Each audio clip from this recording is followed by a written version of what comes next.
بسم اللہ الرحمن الرحیم۔ السلام علیکم ورحمۃ اللہ وبرکاتہ۔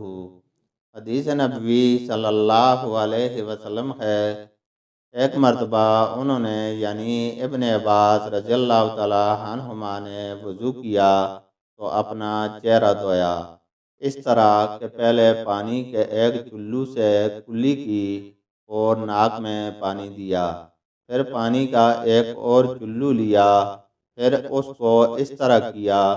یعنی دوسرے ہاتھ کو ملایا، پھر اس سے اپنا چہرہ دھویا، پھر پانی کا دوسرا چلو لیا اور اس سے اپنا دائنا ہاتھ دھویا، پھر پانی کا ایک اور چلو لے کر اس سے اپنا بایاں ہاتھ دھویا، اس کے بعد اپنے سر کا مسح کیا، پھر پانی کا چلو لے کر دائنے پاؤں پر ڈالا اور اسے دھویا، پھر دوسرے چلو سے اپنا پاؤں دھویا یعنی بایاں پاؤں۔ اس کے بعد کہا، میں نے رسول اللہ صلی اللہ علیہ وسلم کو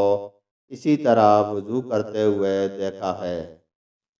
اللہ تعالیٰ سے دعا ہے کہ وہ ہمیں قرآن اور حدیث کو سننے، سمجھنے اور اس پر عمل کرنے کی توفیق عطا فرمائے، آمین۔